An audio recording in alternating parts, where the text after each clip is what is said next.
Hola, soy Aldo. Y yo soy Liz. Y estás en Háblame de Ciencia, el espacio para conocer y entender cómo es que la ciencia está presente en nuestro día a día. Un podcast de la Universidad de Guadalajara y del Noticiero Científico y Cultural Iberoamericano, NSC. Hola, ¿qué tal? Buenos días, buenas tardes, buenas noches. Si es el momento del día en que nos estás escuchando, te damos la bienvenida a un episodio más de tu podcast, Háblame de Ciencia. Como pudiste haberte dado cuenta, estamos grabando en el marco de la FIL y la verdad es que el invitadazo que tenemos el día de hoy, pues yo creo que no había otra persona para venir a hablarnos de un tema que todos deberíamos estar discutiendo y deberíamos de conocer, pero pues antes de seguir dando como que aquí está intro que va a dar Aldo, permítanme presentar al invitado previo a que Aldo nos cuente de qué diablos vamos a hablar. Adelante. Y pues bueno, les presento entonces en este episodio a Temoris Greco, quien es documentalista, politólogo y periodista independiente que ha reportado en más de 90 países, publicado 7 libros, es guionista y productor de documentales como No se mata la verdad, Dos relámpagos al alba y Mirar morir. Y pues El ejército de la noche de Iguala. En 2024 obtuvo el Premio Nacional de Periodismo en la categoría de Periodismo de Opinión y Análisis, y la verdad es que si ustedes no han visitado sus redes sociales, los invito a hacerlo porque qué invitadas tenemos el día de hoy. Bienvenido, Temoris. Gracias, Liz. Gracias, Aldo. Amigo Aldo, espero que te encuentres súper bien. No te había dado la intro, discúlpame, pero ¿de qué vamos a hablar el día de hoy? Está bien, ¿no? Directo con el invitado. A lo que vamos, ya las preguntas. Mira, pues obviamente como tenemos a un periodista de guerra, pues el día de hoy vamos a hablar de redes sociales. No te calles. Ese chiste ya lo hice.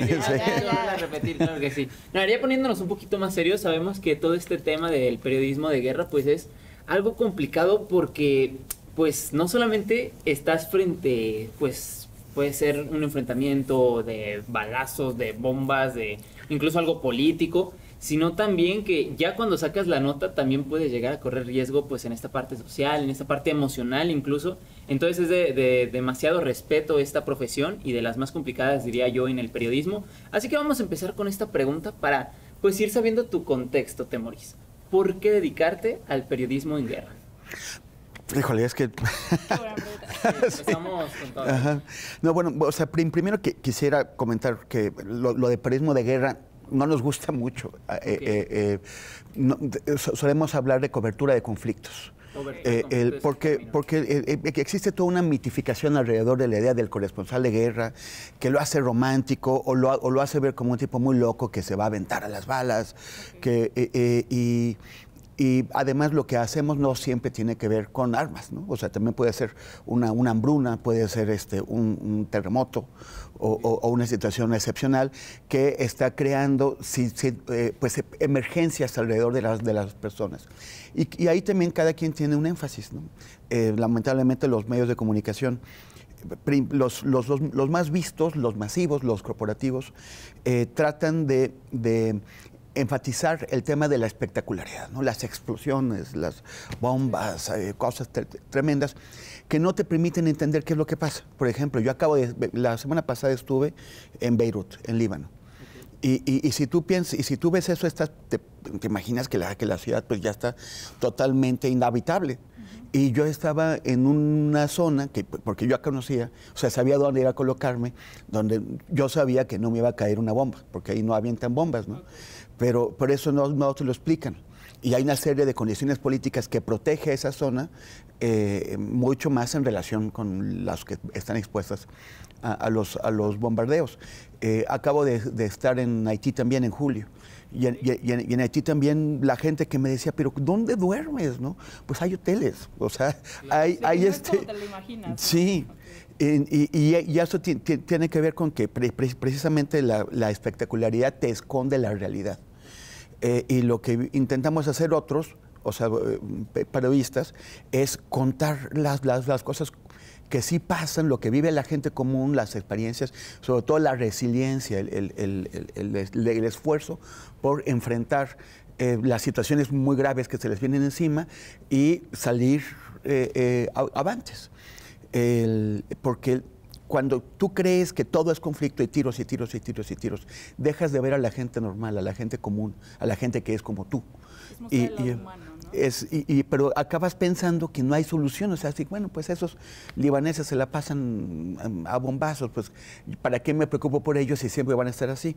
Esos haitianos pues tampoco tienen nada que ver. Y si yo te cuento que entrevisté a unas chicas de adolescentes que estaban haciendo su examen para ingreso a la prepa, la gente se imagina que no hay ni escuela, ¿no? Pues ¿cómo van a entrar a la prepa?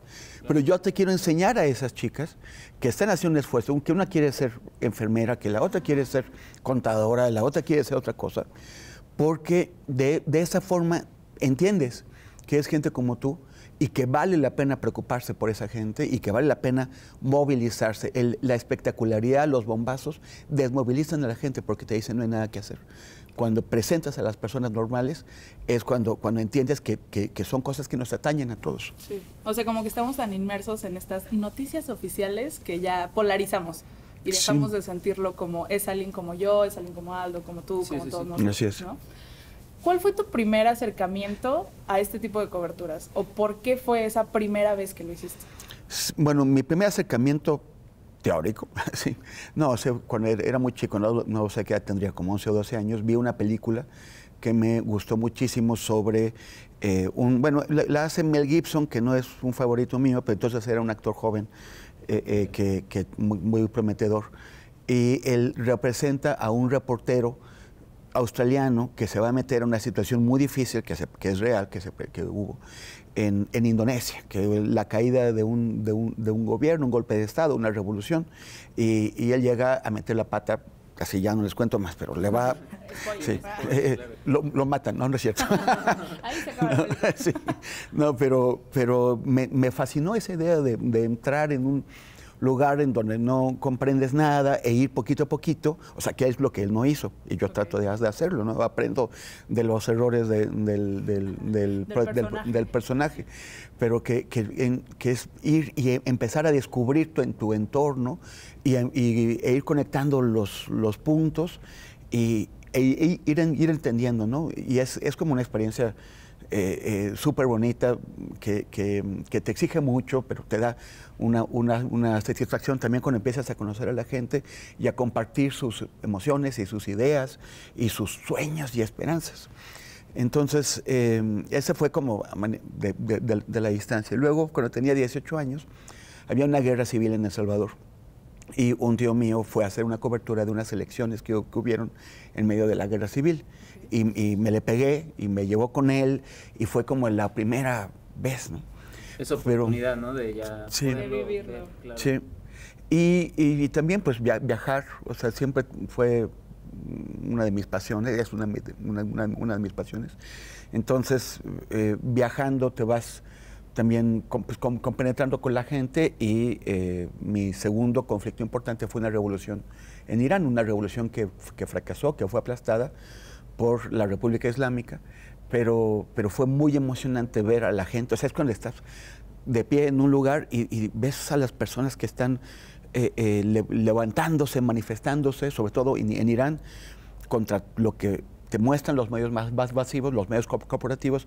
En Irán las mujeres tienen muchísima participación, históricamente, desde la época del Imperio Persa. O sea, hay registros arqueológicos que muestran que las mujeres estaban al mando de unidades militares, estaban al mando de grandes empresas de construcción, y esa actividad de las mujeres no ha podido ser suprimida, aunque lo han intentado. Y en este movimiento que vi, pues eran las chicas las que estaban al frente. En aquel momento era político o era por un tema electoral, pero las hemos visto ahora con el tema de la lucha, porque las dejen de obligar a usar el hijab, que es el pañuelo sobre el cabello. Son muy proactivas y verlas en la calle es emocionante, o sea, así como que sientes... Lo que te transmite sí. solamente el verlo.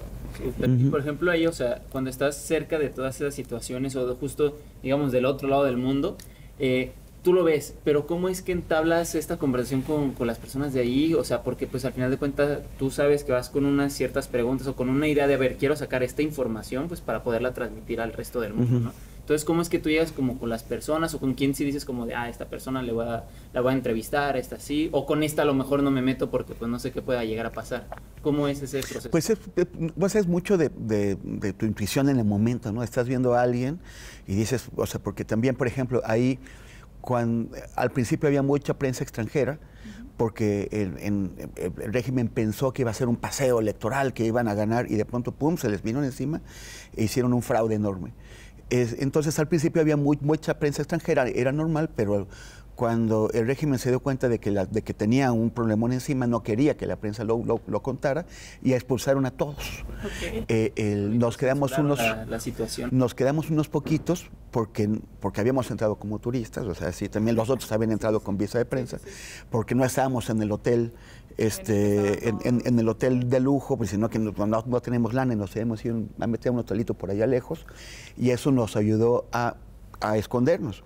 Pero también por la apariencia, porque por ejemplo había unos chicos holandeses que estaban como yo, pero esos güeritos altos los agarraron, pero a los 2 segundos así se fueron. Y tú no eres de aquí. Así es, pues sí.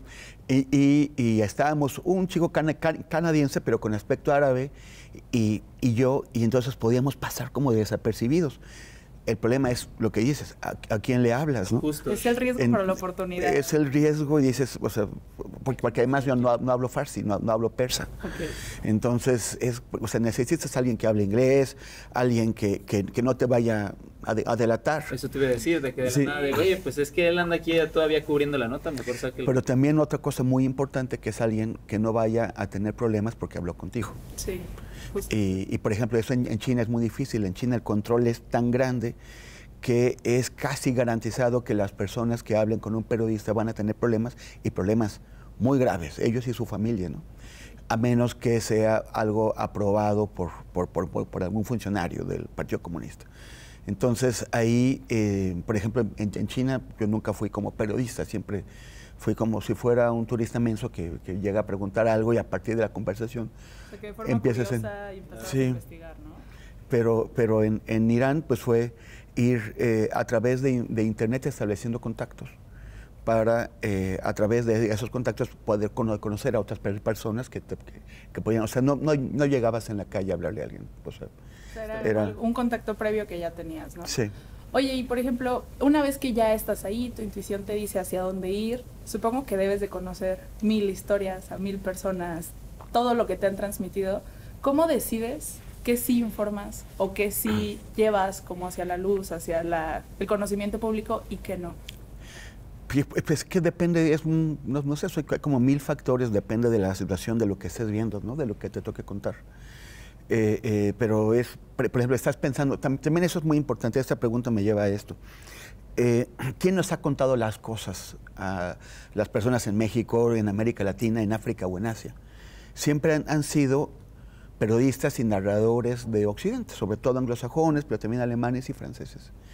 Y cuando hacen eso no están pensando en contárselo a alguien de México, están pensando en contárselo a sus públicos, bajo los intereses de sus países, los intereses financieros, económicos, políticos, militares, y también bajo los marcos referenciales que puede entender su público. Un alemán está pensando en el público alemán, no en alguien más.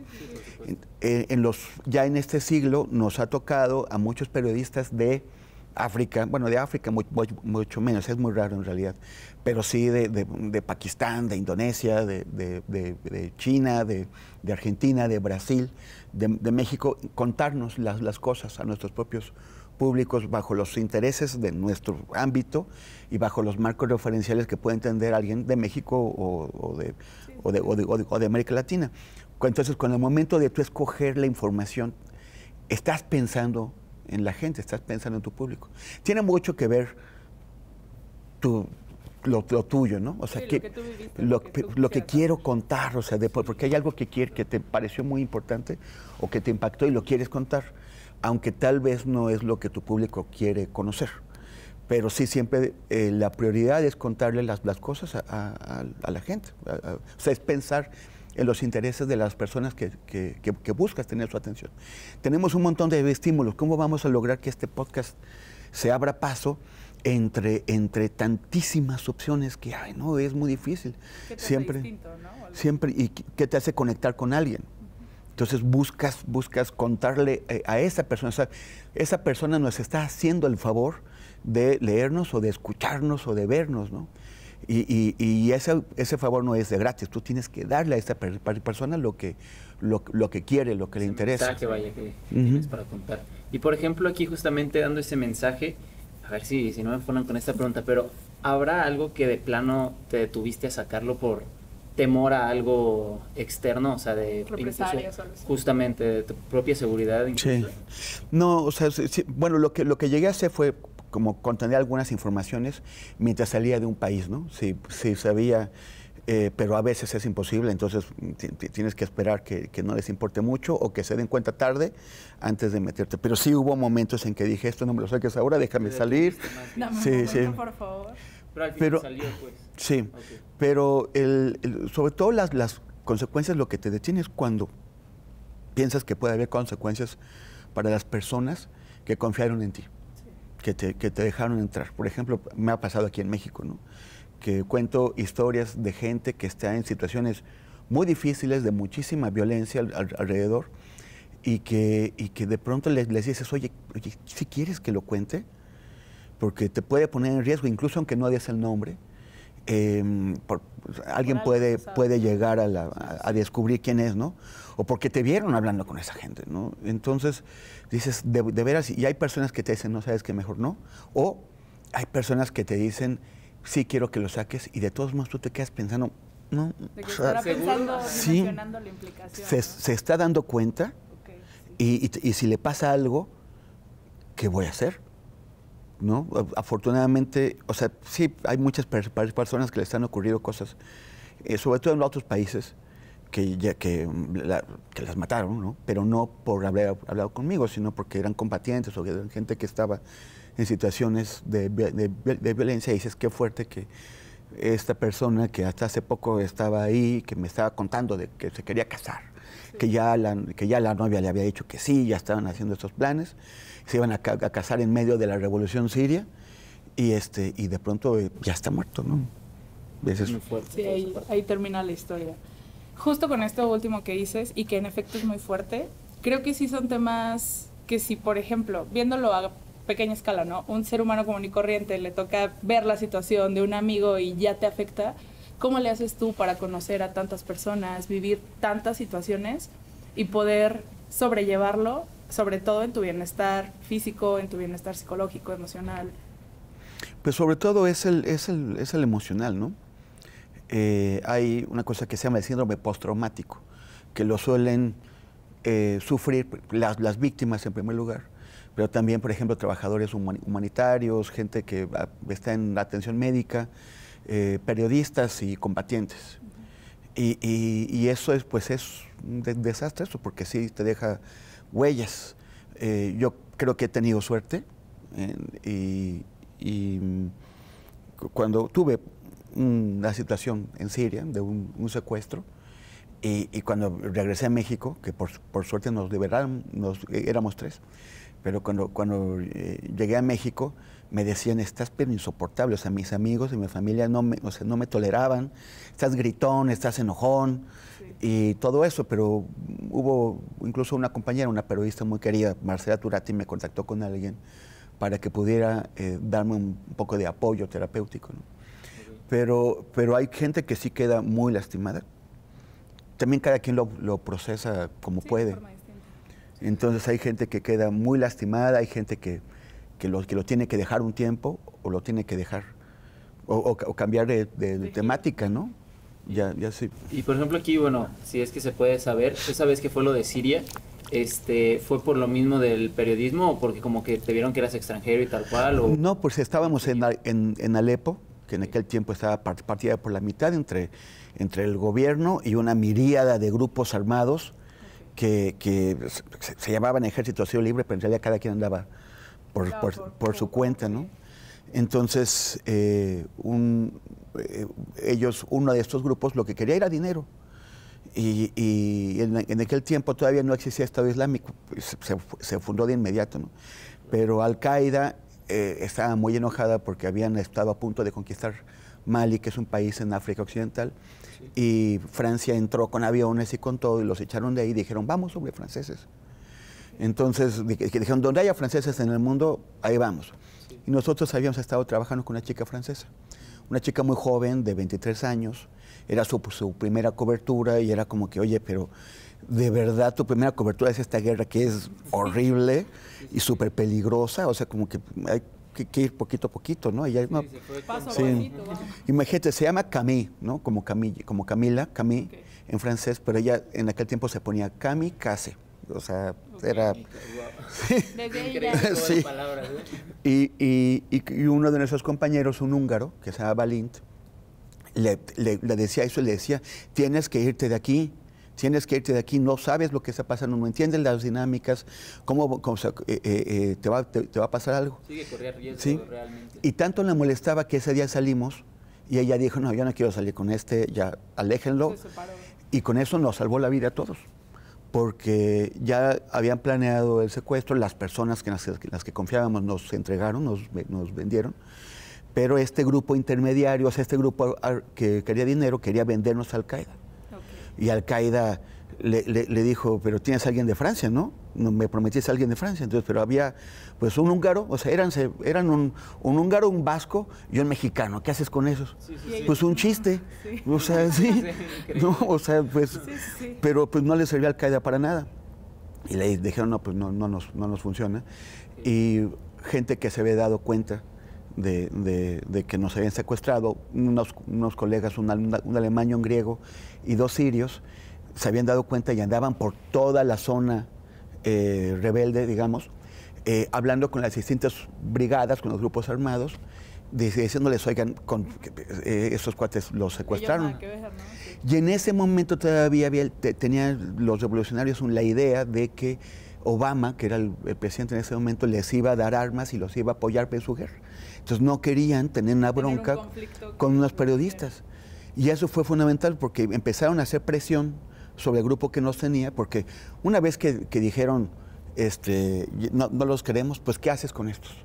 Claro. Pero pues los matas, te deshaces de ellos, Sí, ¿no? sí, sí, porque ya si los Entonces, sueltas también van a ir a contar la historia. claro, Sí, sí, sí. pero tuvieron tanta presión de los otros grupos que dijeron, bueno, aquí ya, ¿no? Pum. Entonces nada más nos aliviaron del peso de nuestras cámaras, de nuestro dinero, de nuestras chamarras y de nuestros zapatos y nos aventaban por ahí y fue así, uf, o sea, fue... Es una experiencia que te marca de por vida. Wow. Brutal. Sí, la verdad me quedo un poco Sí, sin sí, palabras. lo no noté. te voy a negar. Tengo una pregunta respecto a que en realidad somos una generación muy informada, pero no tan informada. ¿Tú crees que el papel que juegan en este momento las redes sociales es un papel que juega a favor o juega en contra de las historias? O sea, de la verdad que existe. Bueno, A ver, lo que pasa es que antes las narrativas estaban controladas desde quienes tenían los medios de comunicación, ¿no? O sea, no había la pluralidad que hay ahora, la diversidad. El problema es un problema, en primer lugar, de responsabilidad, porque hay tanta gente que difunde mensajes falsos a sabiendas de que son falsos y son, o sea, en serio que eso sí habría que aventarlos y quemarle las patitas.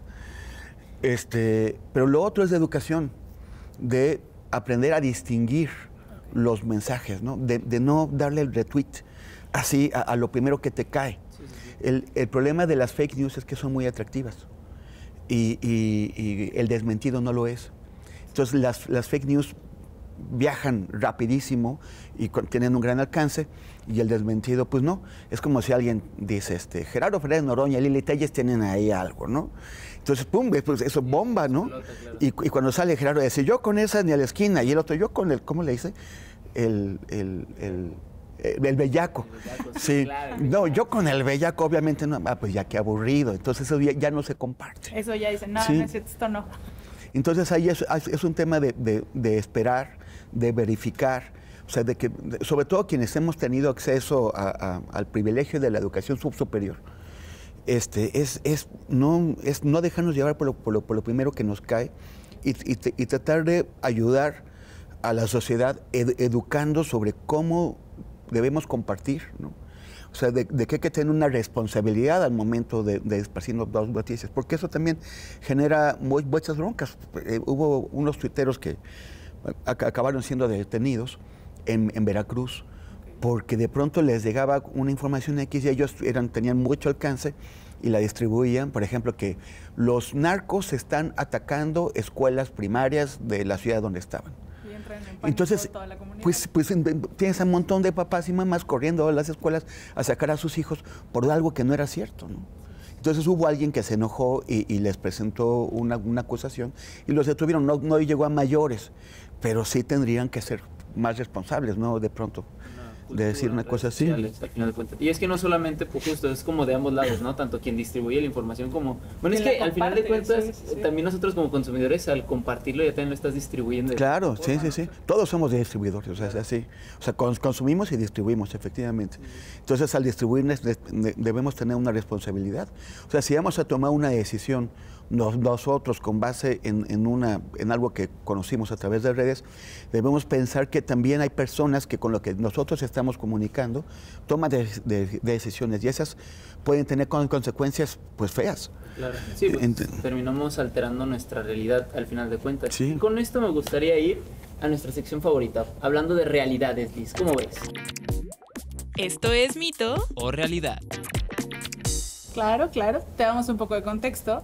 Esta sección se llama mito o realidad y pues no tiene más ciencia que te vamos a decir unas frases y tú solo puedes decir mito o realidad. ¿Verificas o no verificas? A ver, déjame que tenga Google aquí cerca. No. Ok, Google. Y yo tienes un segundo para responder. Así que adelante, por favor. Dale. Los periodistas están protegidos en zonas de conflicto. No, claro que es mito. ¿Mito? Sí. Y el no me digas eso. Sí. Antes de decir la siguiente, ¿cómo quedamos? No es el término periodismo de guerra. ¿Cómo quedamos que sería? Cobertura de conflicto. Ok, cobertura de conflicto. Cuando se hace cobertura de conflicto, ¿solo se cubre batallas y violencia? No, por eso no. O sea, puede ser cualquier situación de emergencia que se presenta o no de emergencia, porque también puede ser de largo plazo, ¿no? Hambrunas que aquejan a una región por muchísimo tiempo. Entonces es muy diverso, ¿no? Es un mito. Sí. Okay. O sea, nada más hay que decir mito en realidad. No hay que chorear, ¿verdad? Aquí justo porque es como el nuevo quedó término. el buen contexto. Sí, claro. Dice, los reporteros de conflicto, ¿lo podemos llamar así? Suelen sufrir estrés postraumático. Sí, en realidad. Ajá. Okay. La cobertura de conflictos es esencial para buscar justicia. Sí. Realidad. Claro. Okay. La cobertura de conflicto es una de las profesiones más peligrosas del mundo. Sí, realidad. Sí. Me agradó, Sí, ¿no? A veces se siente Andamos padre cerrando, como cambiar el término, cómo iniciamos con una idea y terminamos con Al otra, final nos pero hizo crashear de, ¿cómo lo movemos? nos dio la realidad, ¿verdad? Exacto. Y bueno, la verdad es que justo con esta sección estamos llegando casi al final de nuestro podcast, pero antes de cerrar, me gustaría pedirte que le dejes algo a la audiencia, porque creo que has vivido mucho, te soy honesta, fui súper fan desde que supe que estabas aquí, lo leí, porque creo que es algo admirable, pero ¿con qué dejarías a nuestra audiencia para que quizás sean más críticos con lo que leen o para que entiendan lo que están leyendo y no solo digamos, uno más, pasó, y no lo dejemos ir? ¿Con qué los dejas? Este es tu momento de cierre. Esa pequeña reflexión, María. Sí. O sea, yo creo que la información puede ser divertida, puede ser cotorra, pero no puede ser ligera, no puede ser irresponsable, ¿no? O sea, creo que hay que checar bien de dónde, cuáles son nuestras fuentes, a quién le estamos creyendo, qué autoridad tiene para hablar sobre el tema, conoce, si entrevista gente, pues está entrevistando gente seria o es nada más parte del cotorreo. Como decía hace un rato, a partir de la información que recibimos, tomamos decisiones y otras personas también. O sea, sí es una cosa que puede tener un impacto. Si estamos viendo a alguien que nos habla sobre salud y no sabe de lo que está hablando, nosotros o las personas que queremos o alguien más puede acabar teniendo consecuencias feas sobre eso. Y eso en muchos otros es para hacer un ejemplo obvio, pero en general todo puede tener consecuencias, ¿no?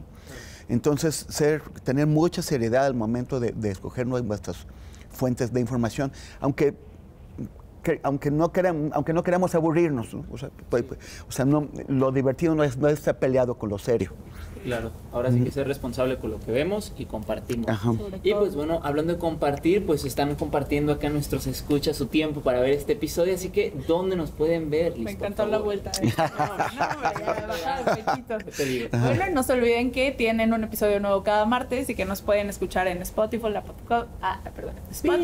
Apple Podcast, Amazon Music, Deezer, o pueden ver el video de esta grabación pues por ahí en YouTube. No se olviden que por aquí abajo les vamos a estar dejando la las redes de nuestro invitado y no se olviden de seguirnos también en Instagram, donde pues les vamos a estar por ahí compartiendo cajitas de preguntas para los siguientes episodios, etc. Y no se olviden que esta temporada somos parte del noticiero científico y cultural iberoamericano. El NSC para los compas. Para los compas. Claro que ¿Otro sí. spoiler? ¿Algo más? No, pues que recuerden que las redes sociales de Temoris van a estar ahí en la descripción también, pues para que vayan, lo sigan y vean la verdad todas las coberturas que hace y toda la información que sube, porque justamente estamos hablando de fuentes confiables, así que aquí tienen una. Y pues nada, Temoris, de verdad, muchísimas gracias por tu tiempo, un placer tenerte por acá. Aldo, por Liz, acompañarnos. muchísimas gracias y también a la UDG por hacer este festival genial y este podcast en particular. Muchísimas gracias. Muchísimas gracias por Bueno. acompañarnos, gracias por escucharnos y nos vemos el siguiente martes. Nos vemos. Bye. Gracias por escucharnos. Esto es Háblame de Ciencia. Te esperamos la próxima semana.